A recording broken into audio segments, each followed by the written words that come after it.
na sauvage dagan bu ñu ko defulee dinañu sàkk fii ñu nekk Sénégal ñii dinañu dee ils vont pas hésiter à les tuer parce qu'ils n'ont pas peur du peuple au fait ils n'ont peur de personne à part la diaspora may wax waa diaspora bi ñooy joxe 1000 milliards par an 1000 milliards par an yooyu noonu période Covid bi buñ ko fermé ba ñu joxeeti dara Macky Sall dinañu respecter par la force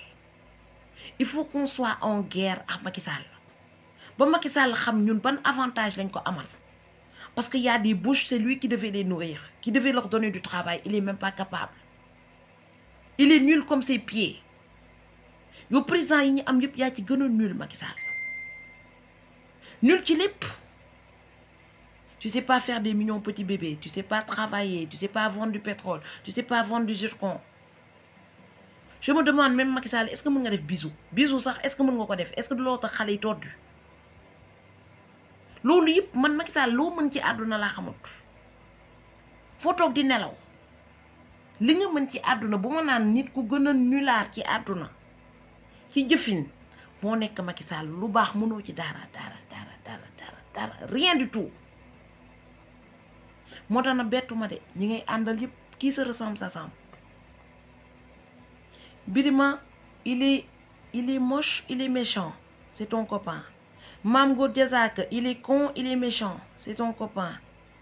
Kouramaki, elle est moche, elle est bête, c'est ta copine. Nena sa dom la. Modou Maki, il est pas intelligent, ci yow la bok. Ouzin Keita, ci yow la bok. Man nena la yow dëkk bi ah. Ñi manqué grand yëpp xam nañ fa ñu wara bok. Mo ñi nga xam te seen nag yi duñu reer si yëpp ñu ngi ca bennoo bokk bàkkaar bi. moo tax dama leen di xool rek duma xam dara lu ma mun a wax ci yéen léegi nag ñun on ne boxe pas sur le même ring bu leen toog sax di comparer seen bopp ak ñun ak yéen. Farba Ngom puskatu brouette gars yi ne nañ lan moo tax député yi dina wii fexe leen ba Farba Ngom bëgg a delluwaat di pousse brouette yi pour rien au monde. Farba Ngom aussi bête que qu'il est. Pour rien au monde Farba Ngom du bëgg a dellu ci pousse brouette bi yéen a ngeen fekk pouskatu brouette ngeen dem nommé ko député fexe leen ba ngeen dem xool leen rek ci koñ bi xool leen kenn ku doon pousse brouette ngeen ñëw nekk député de léegi bu nekkee député dootul bëgg a tee wàcc. dafa mel ni Aliou première communion jaaykatu mbuus nga ñëw dénk ko pétrole. Mais kooku boo bëggee nangu pétrole bi danaan duma la ko joxati parce que xam ne lu muy am ci pétrole bi du ko am ci mbuusi. C'est ça qui se passe au fait ñu nañu xool ñi nga xam te ne amuñu woon dara mënuñu woon dara ñoo xam te ne ay 5000 francs lañ doon am par jour yenn saa yi 1000 francs par jour ay journalier lañu woon ñu ñëw fal leen ne leen député moo tax ñu jël si teg ci seen bakken bii lii lañ ci teg lii am na koo xamante ne gardien la woon fii député la léegi ca APR ba te nee na ñun kat lay arrangé mu ni man amoon naa liggéey bu baax France mais comme patriote là je voulais travailler pour mon pays j'ai laissé mon travail de gardien pour être député mu ni kii saaga nañu moom nee na gardien bi moo gënoon député bi ñëwal France nga ne nga fekk gardien buy garder nga ne ko tànnal entre gardien député te ñun ñoo fekk ñu tekkiwul dara ñu def leen quelque chose ba pare ñu bëgg leen a delloowaat ne leen ni déedéet dañ leen di delloo ca jaay brouette ba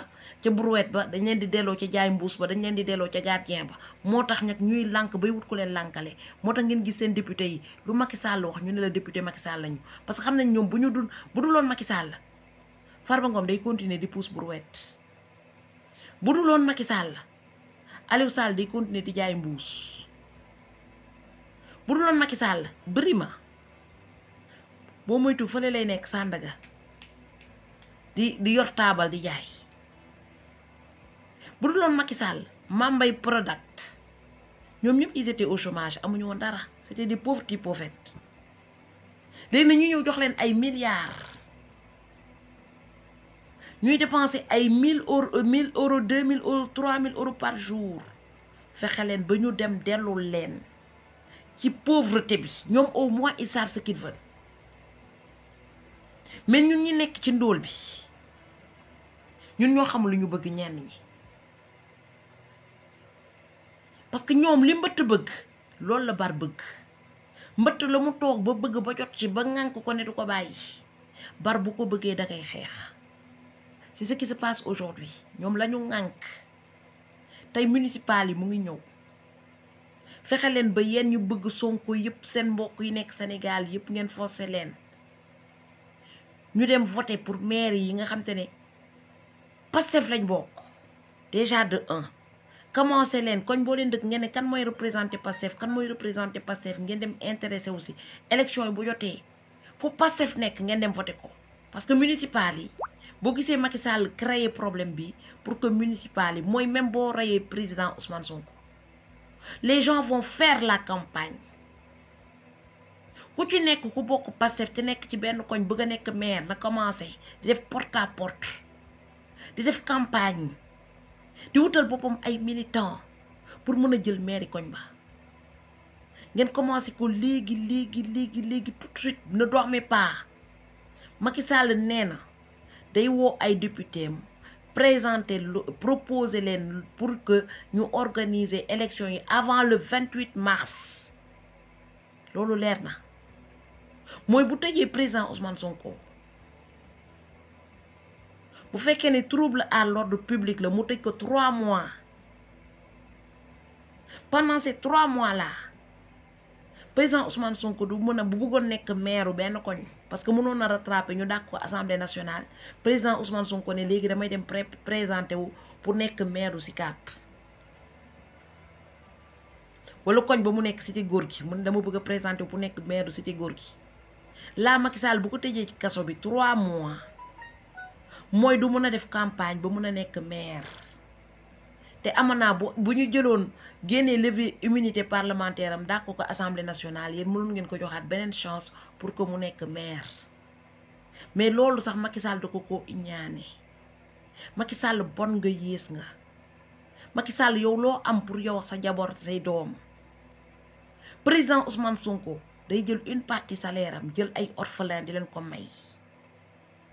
kooku loo ko nar a toroxal ci yàlla àdduna yow yaay torox parce que li mu liggéeyal monde bi ak li muy liggéeyal askan bi njëriñ bi mu amal nit yi les gens humains yow mii Macky Sall amaloo ko njëriñ nit yi amaloo ko njëriñ sa ndey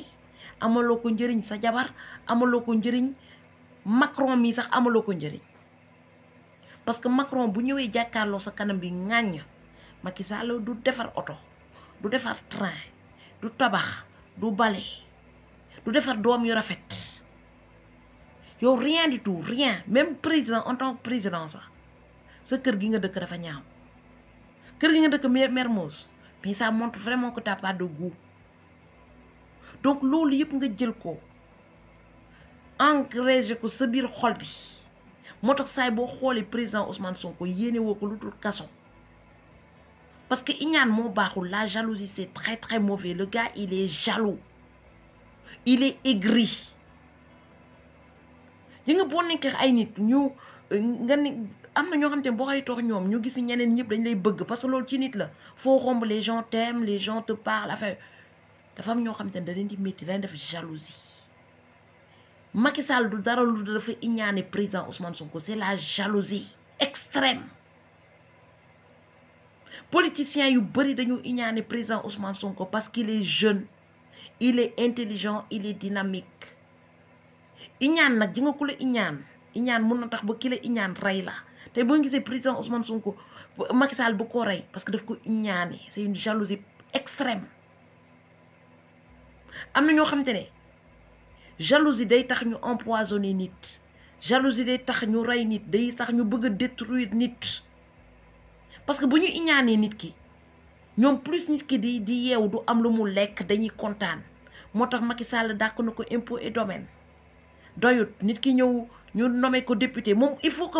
président Ousmane Sonko bañ a am lu muy lekk bañ a am lu muy naan pour moom mu dundal xolam Macky Sall yaa bon yaa yées mais boo ko teree mu lekk tere ko mu naan du tax laa wax de xam nga neen dafa violé xale bi Adji Sarr de heureusement da ngay tànn say violeur Adji Sarr wax na dëgg nag de violeur dañ koy tànnoo Macky Sall bu pata bi ne ko yaa ma violé de tànnoo mbirima bi nga xam te ne kanam nga dafa wengalu ne moo la violé de wax nga dëgg sa violeur sax dañ koy tànn tu as choisi le beau le musclé l'intelligent au moins la petite elle est pas bête hein. Elle est pas du tout bête hein. xool na ki nga xam te ne kii plaisir des yeux la bu ko xoolee am plaisir mooy même que lay violé sax da nga koy tànn Macky Sall ci gàttal président Ousmane Sonko nga iñaan ko bañ koo iñaan moo nekk ci xolu sénégalais yi te xam nga lan moo tax yow munoo nekk ci xolu sénégalais yi tu es méchant man maa la koy wax da nga bon nit ka nag boo bonee kenn du la bëgg boo yéesee kenn du la bëgg boo iñaanee nit yi dañ lay daw boo gisee Sénégal ñëpp di la daw ñëpp naan Macky Sall dëmm la Macky Sall lekkatu nit la parce que da nga bon tu es méchant en fait si tu étais gentil Macky Sall Sénégalais dañ lay bëgg les Sénégalais ne sont pas cons c'est des gens intelligents s'ils ne t'aiment pas parce que tu es mauvais tu es l'une des personnes les plus mauvaises au Sénégal te yemoo ci mauvais rek non seulement tu es mauvais mais tu n'es pas intelligent mooy kati li nga xamante ne mooy tax ba nit bëgg nit yow danga ko amul tu n'es même pas charmant léegi nag man dama lay wax défaut yi nga xamante ne moo tax Sénégalais yi bëgguñu la te tey yàqu nga ko ba pare amul loo mënti def boo jëloon président Ousmane Sonko nga tëj ko ci kaso bi empoisonné ko mu dee ak lu ko mënti daal Macky Sall du tax ñu bëgg la man dem maam du tax ma bëgg la parce que tu n'es pas aimable au fait yow da nga nekk koo xamante ne amul dara lu ñu gis ci yow ba bëgg la du sa dëkk du li ngay def du dara yow yaa amul charme bokk kenn mënu la supporter tu es insupportable léegi nag ci gàttal je t'ai tout résumé comment tu es et qu'on se laisse pas faire on se laissera pas faire man de je vais pas me laisser faire président Ousmane Sonko duma ko defal conférence de presse damay génn ci mbedd bi après pourquoi vous attendez jusqu'à vendredi au fait man loolu laa bëggoon xam lan moo nekk vendredi dañuy xaar ba vendredi pour dem programmer dem manifester lan mooy dañuy xaar ba samedi pour programmer xam ngeen naka la nekkee prison vous savez est-ce que xam ngeen lan la subir prison tey Guy Marius Sagna ñu ngi ko ci ruq ba muy fanaan ci benn lëndëm foofu noonu du gis lumière neen dañ koo punir léegi kooku xalaatoo leen ne boo leen xaar ba vendredi mooy dina souffrir mercredi jeudi vendredi pour yéen ngeen génn dem manifester dafa mel ni kenn ku ñuy nar a dóor jusqu'à vendredi nga ne da ngay xaar ba vendredi nañ ko dóor lundi mardi mercredi jeudi ba vendredi ngay doog a génn manifester ko les choses c'est maintenant arrêtez de programmer dans 3-4 jours Macky Sall li muy def tey la koy def ba mu bëggee jàpp président Ousmane Sonko tey il s'est donné les moyens pour l'attraper aujourd'hui s'il veut tuer président Ousmane Sonko aujourd'hui il se donne les moyens de le faire aujourd'hui maintenant pourquoi on fait pas comme lui quand on veut quelque chose aujourd'hui on le fait aujourd'hui pourquoi on attend demain ñi nekk ci kaso bi bu ñu gën a parce que plus que ñun on attend des jours on se donne des délais pour manifester plus ñoom ils sont là-bas on est en train de les torturer xam ngeen torture yi nekk ci prison yi au cas où xamoo leen ka ñiy toog naan non damay xaar ba samedi am na ñoo xamante ne policiers yi dañ leen di dóor dañuy fay Macky Sall ji nga nervi yi nii ñibbiwuñu de dañuy delluwaat ci prison yi dem jàpp prisonniers yi am na ñoo xamante ne dañ leen di dóor du matin au soir Mayekor elle a jamais fait la prison mu ngi fële na de defeere nañ ko mais mun a jéey des femmes sont en prison aujourd'hui et des hommes attendent jusqu'à samedi jusqu'à vendredi pour manifester vous trouvez pas que c'est honteux tey góor yi liggéey yëpp Sénégal ñoo waroon jël seen journée pour dem ñu manifester pour Macky Sall bàyyi prisonniers yi libéré ñëpp. Vous allez attendre, vous allez vous donner des délais. Xam nga lan lay def Macky Sall va se dire que ce que je fais c'est pas dur parce que s'il se donne des délais c'est que je suis pas trop méchant. La méchanceté on le fait pas durer sur le temps, on le stoppe maintenant. Il est temps de dire stop à ce qu'il fait Macky Sall.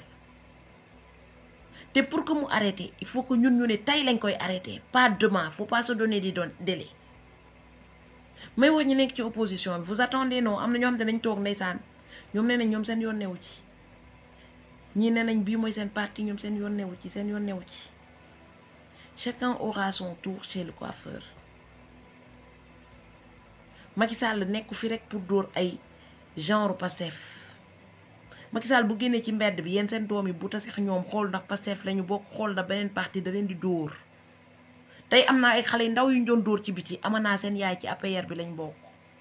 wala réew mi lañ bokk. Et pourquoi on va attendre d'autres jours? Pourquoi on ne sort pas maintenant? Pourquoi on ne règle pas le problème tout de suite et on n'en parle plus? Pourquoi on ne le fait pas? Thioro, je comprends. Lu tax duñ ko régler tey? Pourquoi attendre lundi? Pourquoi attendre vendredi? Pourquoi attendre samedi? Y'en a marre bu doon seen mbokk yi ñoo nekk foofu duñu xaar samedi. C'est très facile, l'enfant de l'autre, le mari de l'autre, la femme de l'autre, on attend samedi. Il y a des pères de famille et mères de famille yu Macky Sall dem tëj ci prison bi. Ñooñu seen doom yi ñu ngi toog gisuñu seen yaay gisuñu seen pap ñu leen di ne xaar leen ba samedi xaar leen ba vendredi ma manifester leen. Manifestation t'as pas besoin d'autorisation. Macky Sall on lui pisse dessus. Pourquoi vous attendez une autorisation? On assume bu dee garde à vue ñu dem ñun ñëpp ñu tëj ñu bu dee rey ñu rey ñun ñëpp bu ñu paree ñu des ci dëkk bi. Mais il faut se lever. Il faut secouer les cocos. Vous passez au ralenti. Vous allez au ralenti et c'est pas bon. C'est pas bon. Il faut y aller vite, vite, vite, vite, vite, vite, vite. Si nous yéex dañuy jox suñu ennemi force mu renforcer. Tay bu ñu yéexee xam nga Macky Sall am na ay milliards day dem ci dëkku ñag yi dina am temps wu indil ñu ay nervi ñag. Dina am temps wu dem indil ñu Al-Qaïda parce qu'on réfléchit et on attend. Quand tu te bats contre un dictateur, c'est maintenant. doo jox délai dictateur kenn du ko jox délai. ñi nga li ñu def tey nii bu ñu ko defoon avant Macky Sall di jàpp président Ousmane Sonko konoon dina réfléchir 1000 fois balaa mi jàpp président Ousmane Sonko. Mais ñun dañuy xaar ba nit ki ñu jàpp ko ba pare ba empoisonné ko ba pare ñu génn ne ñun dañuy xeex dañuy joxe suñu énergie yëpp. C'est avant qu'il faut se battre. Il faut battre le fer pendant qu'il est chaud. doo xaar ba fer bi sedd ba pare nga naan da ngay repasser. xanaa mu nekk tissu boo xam te ne lu sedd lañ koy repasser. Il faut que ngeen def nii ah il faut nii il faut être dynamique. Il faut être speed booy xeex dictateur. Il faut pas trop réfléchir. ngeen bàyyi réunion yi da ngeen bëgg réunion torop moo da ngeen neex a infiltrer. looy def bul réunion booy xeex dictateur bul réunion parce que dañu am ay infiltré partout pas de réunion. su ma doon yéen ngeen tëj seen panel yi yëpp pas plus de panel. bu la waree def manifestation ji nga gilet jaune yi ci suuf la ñuy envoyante message joxante rendez-vous code ñoom ñëpp ñu taseendoo comme laalaa nee naa leen maam nee naa demain na ñëpp wàcc consulat nañu wàcc ñun ñëpp consulat. ku liggéeyul suba mu dem consulat ku liggéeyul mu dem consulat ku liggéeyul mu dem consulat ku liggéeyul mu dem consulat. soxlawu sañuy réunion xeex bi na sauvage te dagan. boo ñëwee fekkoo fa kenn nga xaar ñeneen ñi ainsi de suite ni nañ wàcc benn par benn. ñi liggéeyul yëpp qui se disent demain on descend dans tous les consulats muy Bordeaux mu nekk Marseille mu nekk France mu nekk fu mun di nekk ñu wàcc sur le terrain. boo leen amee ay xarit tubaab indaale leen parce que Macky Sall dafa am benn faiblesse su tubaab moom dafa am problème de tubaab moom ak tubaab dañu am ay relation yoo xam te ne c'est pas normal parce que dafa naboon kenn ki ñuy wax Sandrine te Sandrine mosu koo nopp mu am benn problème d'amour bu ko def séquelle moom il a un problème avec les blancs moo tax mu jox ko complexe xëy na aussi dans une autre vie il était esclave il se contentait du dessert ce dessert l'a traumatisé aussi moom ak tubaab dañu am problème moo tax bu leen amee seen xaritu tubaab ba ñëw manifester indaale leen ko gis ngeen ko bu gisee tubaab rek day sourire bu gisee tubaab day tiit mel na ni comme manifestation nekk Sénégal boo leen amee ay xaritu tubaab ay xaritu libanais indi leen nervi yi di ngeen gis ni ñu leen di dóoree yéen ak ni ñuy dóoree libanais yi c'est pas pareil parce que dañu am complexe léegi comme loolu seen point faible il faut savoir l'utiliser bu leen fàtte kaani bi xale yi balaa ngeen di tëdd xale bu nekk na téye kaani parce que tey ni ñu leen doon dóoree métti na ma métti boo xam te ne et j'étais pas sur le terrain ça m'a fait énormément mal kaani beex essence bi ku amul essence na yóbbaale kaani nervi buy xàcc ba di la dóor nga sëlam bëti ay kaani bi na nekk loo xam te ne seen devise la war a doon suba foo leen di dem yóbbaale leen kaani nervi bu ñuy ñëw ngeen sëlam leen kaani bi gën a saf lacrymogène bi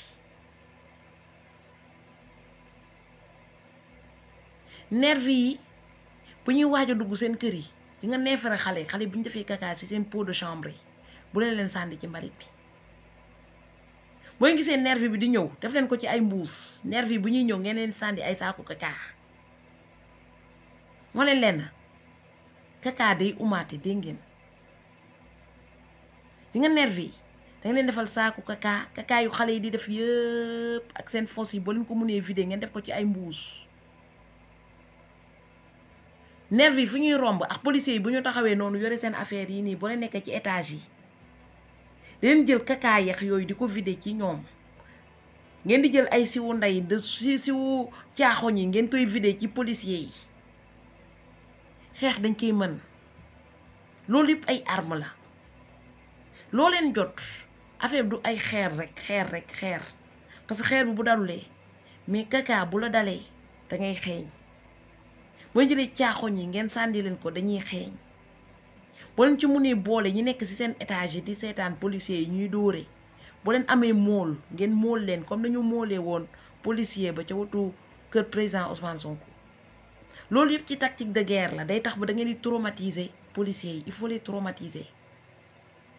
ba leen commencé traumatiser policiers yi dinañ leen respecter bu leen gisee benn policier ci benn rukk te amul moromam yi wala ngeen iri leen xale yi dama leen wax ay tactique de xeex seen appart da ngeen xam noo leen xëccee policier yi da ngeen di daw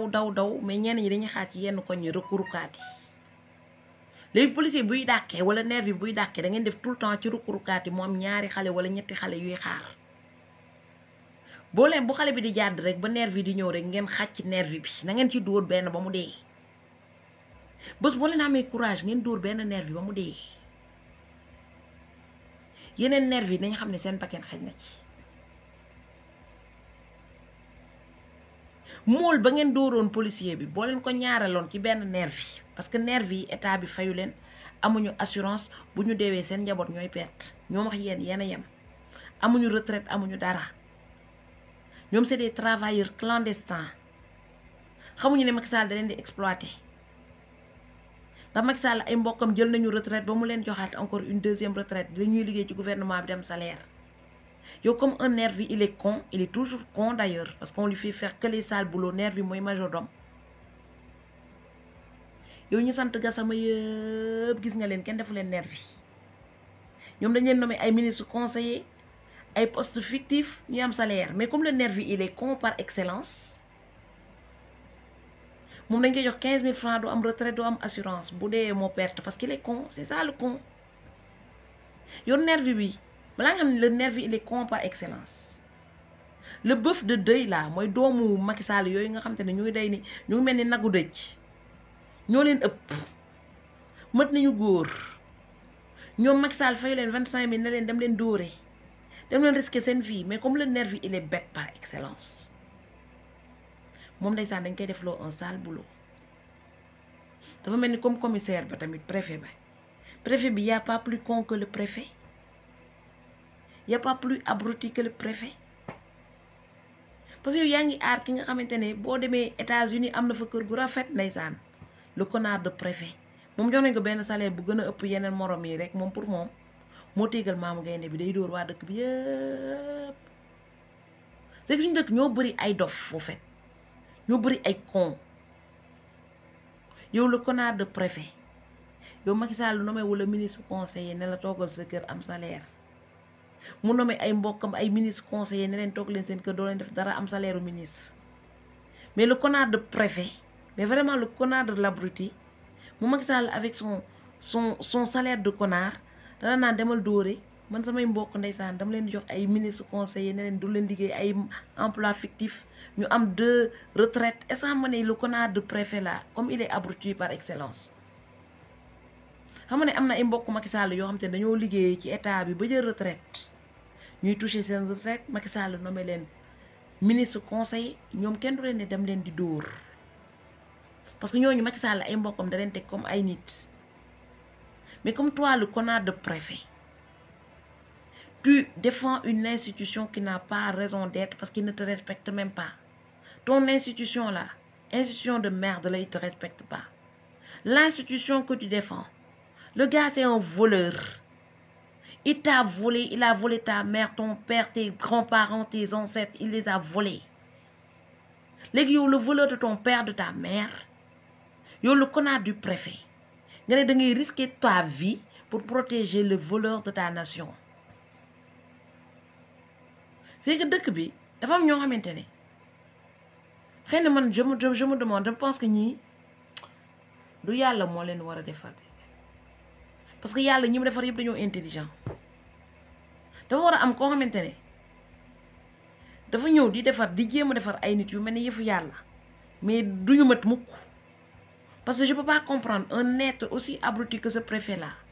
que yàlla mun koo tëral te moom pour moom liggéey bi mu def tey baax na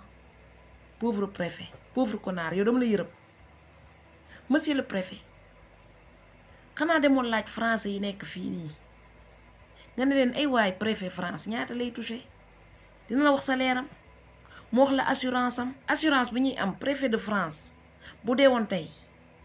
ci accident yii dina am au moins 2 millions d'euros mooy loo xam te ni sa taatam yëpp dañ koy dund yow préfet de l'Afrique 25e pays le plus pauvre au monde préfet du sous-préfet yow tu es tellement mais vraiment con ña fa liggéey boo xam te ne tey bu la xale yi sànni woon xeer nga dee ci say doom yi ñooy ñàkk yow ki nga xam te ne day xeex sa ak sa yelleef xëy na bu nekkee président de la république yow di nga am assurance ba nga xam te ne boo deewee da ngay tekki say doom dañuy tekki yow kooku ngay dem di ko toroxal au profit de ton voleur moo tax ma ne dëkk bi dafa am ñoo xamante ne foog naa ne fan lañu waroon dem fan dañu waroon internet parce que je peux pas comprendre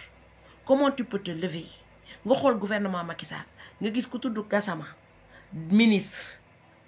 ku tudd Timbo am poste bu baax maire ku tudd Aliou Sall am poste bu baax ñu dénk ko pétrole bi nga gis mu jël ay mbokkam yëpp jox leen poste yu gën a baax li baax yi mu jox ko ay mbokkam ak jabaram jël boppam defal ko oto bu gën a baax jël ay doomam jox leen oto yu baax yow mu ne le connard de préfet mets-toi dehors et protège-moi te yow jusqu'à présent tu te rends pas compte que tu es en train de protéger ton voleur et de détruire celui qui devait te sauver demain non li ma metti Sénégal yëpp dafa bëri parce que j'ai jamais vu des gens qui ne réfléchissent pas comme ñi ma gis nii comme ñu amul des sans cervelle comme ñu mel nii ci état bi j'ai jamais vu ça des sans cervelle yenn saa yi dina am yenn sans cervelle yoo xam te ne dañuy dem ba à un moment ils se rendent compte que c'est des sans cervelle ñu génn ci APR bi mais am na ñoo xam te ne ils vont rester sans cervelle jusqu'à la fin de leur vie ci ñàkk fayda ak ñàkk xam àdduna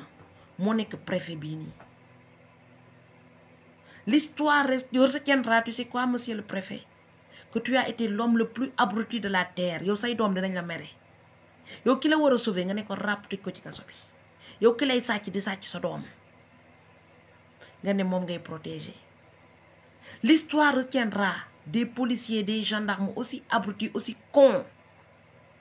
Ki nga xam te ne dafa sacrifier seen vie wu doom yi, seen avenir yéen parce que vous êtes concernés, vous avez le même problème que nous.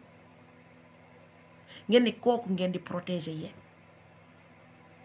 J'ai jamais vu des gens aussi cons.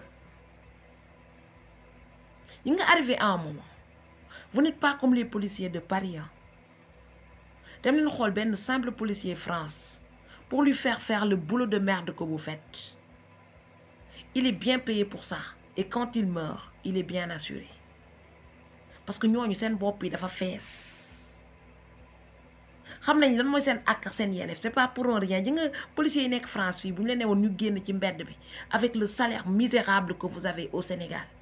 En plus de ça, yow boo deewee doo am dara, amoo assurance bu la assuré. Duñ ko def, tubaab du ko def. Essayez leen ñu jël policier français ñu ne leen kaa leen ngeen def le boulot de merde que vous faites là actuellement pour le même salaire que vous faites. Ils vont pas le faire. Tubaab du ko def. Kenn yabu leen ba leen def loo liggéey bii nii. Tey la ñu xam ne nekkati policiers yi bu ñu leen woowee bu ñu manifester Sénégal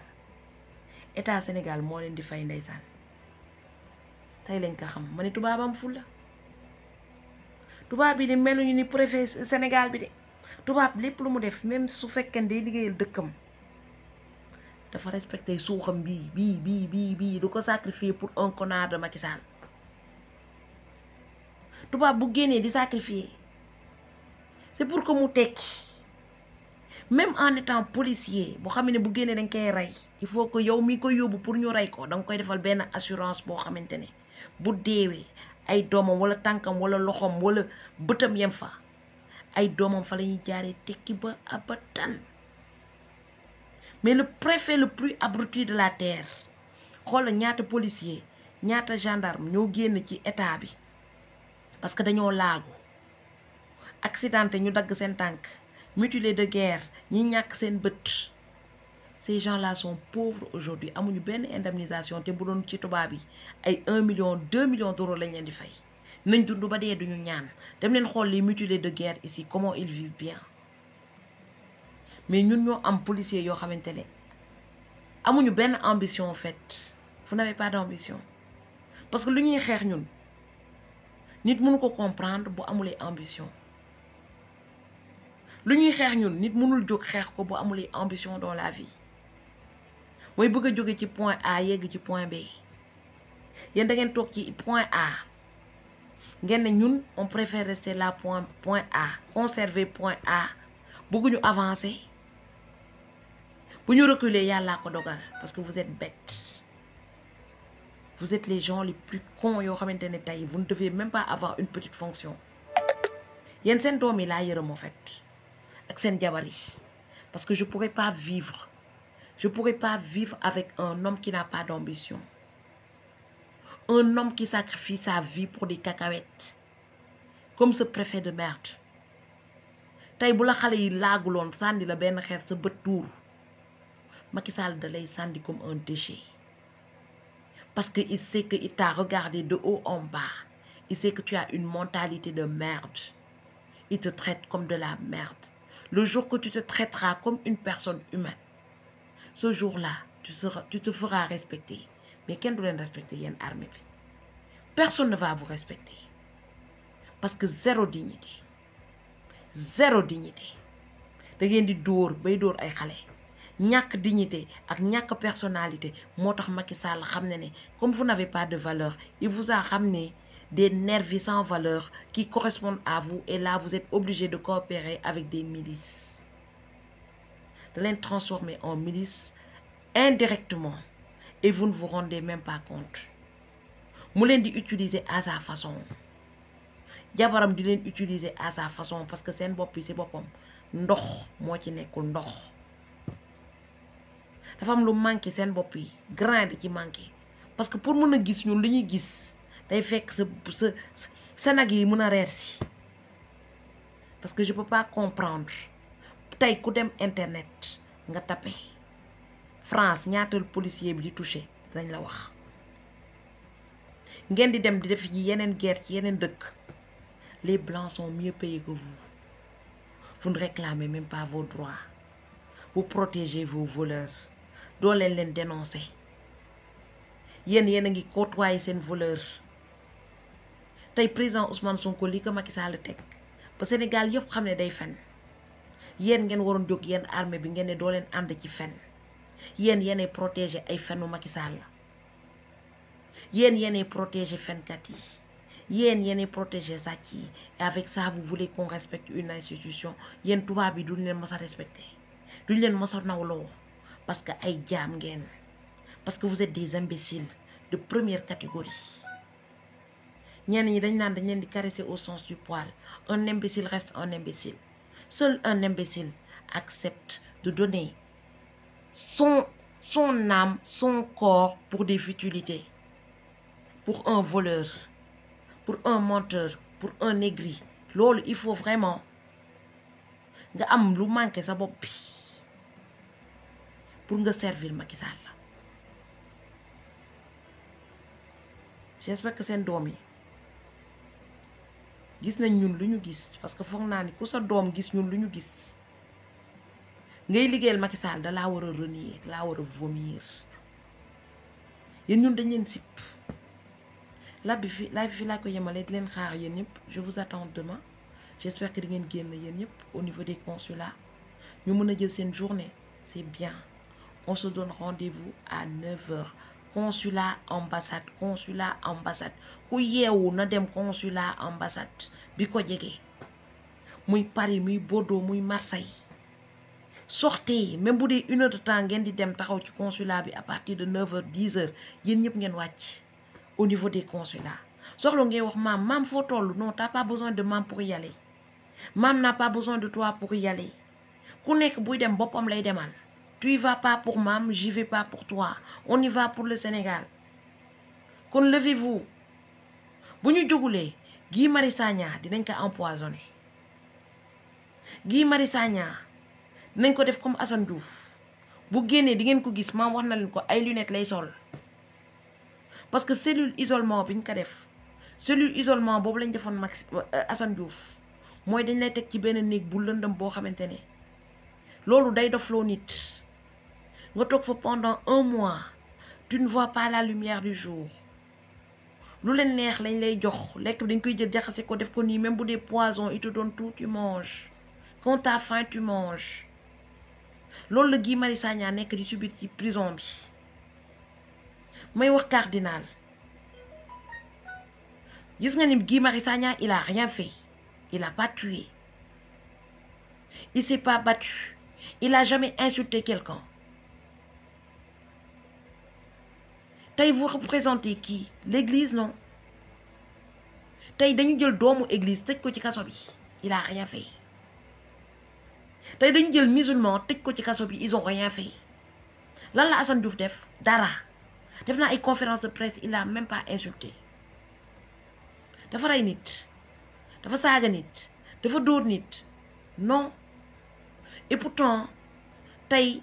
ay chefs religieux ñu ngi toog ci benn population boo xam te ñu ngi leen di torturer et disent rien du tout fii boo leen fi waxulee dara bu subaa di ngeen bëgg xale yi respecter leen mu tële na am na xam te ne boo tolloo respect nit moo koy wutal boppam actuellement trop c'est trop ni ngeen def ba ne président Ousmane Sonko na def pourtant yéen a waroon wax Macky Sall président Ousmane Sonko du dem fenn ndax violé wul kenn amul preuve boo leen ko waxoon Macky Sall mu dellu ginnaaw mais Macky Sall da ngeen ko bàyyi li mu nekkee ay demal wuy ji Macky Sall demal wuy ji yoon demal wuy di mais balaa ngay wuy yoon dafa fekk nga tooñ nee na Adji Sarr wax na xaritam wax na nijaayam wax na mbokkam yi yëpp ne affaire bi piège la yéen ngeen dégg ko yéen marabu yi ngeen dégg ko sëriñ yi ngeen dégg ko ni ñu koy waxtee cardinal dégg ko vous tous vous l'avez entendu ngeen dégg ko pourquoi ngeen yéen a waroon jóg ne président Ousmane Sonko warul wuyu fenn ngeen remettre Macky Sall à sa place mais pourquoi vous n'osez pas remettre Macky Sall à sa place amul kenn boo waxee nga naan waa kilifa la du kilifa kenn sa yaay sax bu defee nu mu warut a def danga ko war a wax ne ni nga def du noonu sa pap bu defee naka su du noonu nga ne ko ni nga def du noonu à plus forte raison yéen ñëpp chef religieux yi nekk Sénégal yëpp yéen a mag téeméer yoon Macky Sall tey yéen a waroon remettre à sa place Macky Sall justice bii nii boo leen defoon équitable boo leen waxoon seen benn wax rek xaju ci Macky Sall mais vous allez laisser des gens Macky Sall détruire la vie des gens détruire la vie des enfants ngeen toog di xool boo leen paree population bi ngeen di yedd bu leen fi yeddati kenn tey boo leen waxuloon président Ousmane Sonko du génn bañ koy dëj. Abonnez-vous sur votre chaîne OSR Monde et activez la cloche pour ne rater aucune de nos prochaines vidéos.